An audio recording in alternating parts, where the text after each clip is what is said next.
What's going on? Welcome back to the channel. So today we're going to talk to you about Lucid. I want to go over some expectations for this upcoming week, what might cause volatility in the stock price, and go over everything else that you need to know. But first, make sure you guys hit that thumbs up, and with that, let's get right to it.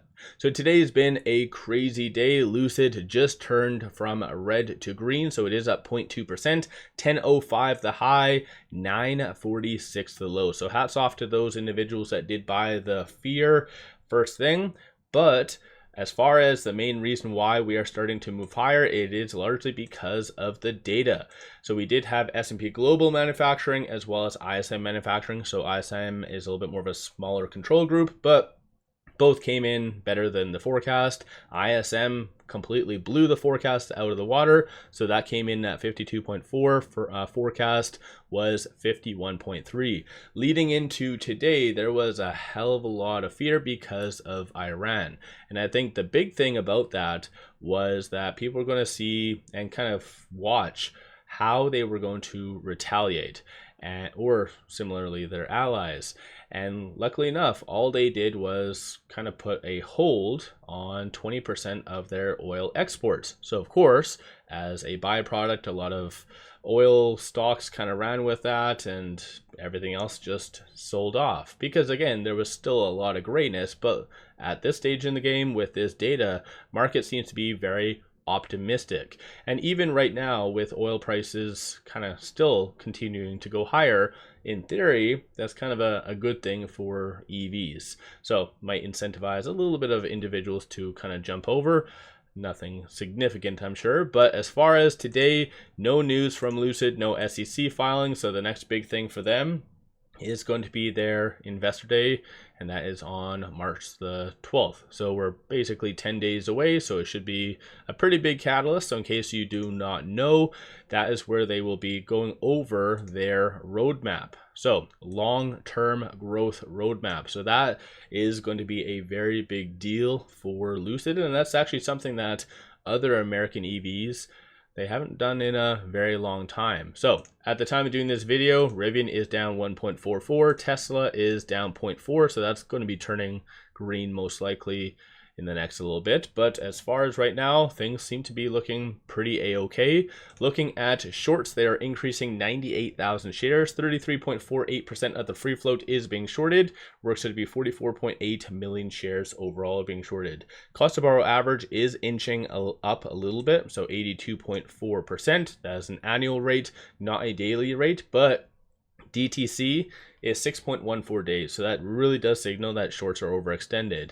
And this is where most likely I anticipate leading into Lucid's investor day, shorts might return because of, again, them just being kind of overly done and just very, very overextended.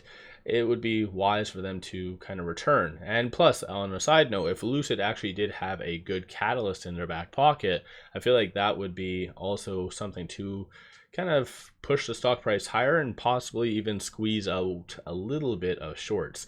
One thing that I know I've mentioned in the past that would be a pretty good sentiment booster is any executive actually buying. And another stock that I do cover, SoFi, on another YouTube channel, one big catalyst that's been kind of circulating is their CEO potentially is going to be buying, and possibly a Form 4 to really validate that. People are very hyped up about that. So in reality, if Mark actually does buy some stock, transaction code P, meaning he's using his own money, wasn't awarded or gifted or anything, I feel like that would really incentivize a fairly nice run. Aside from that though, looking at the options, 722,000 in calls, 930,000 in puts, and then 50% or 56% of all the options being done are bearish in nature. From a bull standpoint, still see a good amount of optimism for it to be pretty much between that 10.50 and 11. Bears are anticipating for it to be sub 9. Then you have this kind of outlier right here, but I think that's just hedging. So nothing really significant as far as options.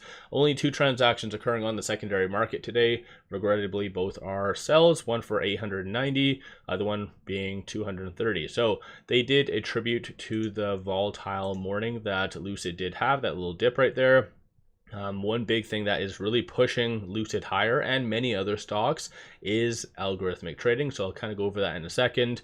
These are all the transactions occurring on the dark pool. So it kind of matches with shorts, and because they're not really doing too much. So and plus, on a side note, you don't really see any hold numbers, so it is fair to assume no hedge funds kind of doing any trades today. Right now, with it at exactly $10, it is trading between this pivot and this S1. 930 is going to be a strong support. 1018 is going to be that next strong target slash resistance. Based on the Elliott wave technicals, it actually does have a pivot point of 886. So for as long as Lucid is above that, which obviously that would result in a new 52-week and all-time low, but for as long as Lucid is above that, there is a kind of a recovery anticipated to between that looks like $11 and $12 range, 12-14. So that again is something just to kind of keep in mind. But aside from all of that fun stuff on the actual chart itself, things like it was looking very sketchy first thing, but luckily enough, it's closing currently above that 10-day moving average. So yeah, things are pretty impressive. Again, it's not just Lucid, it's kind of happening across the board, and you can see based on the flow, a lot of the volume is linked to algorithmic trading. No different than a lot of other stocks that I've kind of covered today. It's pretty much a copy and paste. So aside from that, market position, you see a little bit more willing buyers roughly around that 960 level. And then you have a little bit more willing sellers around that 1120. So that's kind of a good thing. It does signal that maybe they feel that Lucid is ready to really move higher, possibly even retest that blue line, the 50-day moving average. So yeah, as long as they can hold that 10-day moving average right over here, then in theory, we should see a nice push higher. We do have a lot of big companies putting up their earnings, that has a lot of direct correlation with consumers. So Wall Street is going to be kind of focusing on that over the next couple of trading days. But again, I did bring this all up in my weekend video, so hopefully you guys kind of watch that. Aside from all of that though, stochastic RSI is at 72, so it is considered a little bit overbought, and most likely that did attribute to the volatile morning that Lucid did have. So let me know your thoughts on Lucid. Where are you buying next? What do you think is going to be the next big catalyst? And when it comes down to the investor day, what are you going to be looking to hear? What are you wanting? New products? What's your kind of general thoughts on all that? One final thing, pop over to my Patreon if you're looking for some solid buy signals on stocks, options, crypto. Put out daily day trades, numerous swing trades, worthwhile to pop over there and check that out. With all that, appreciate all of you watching.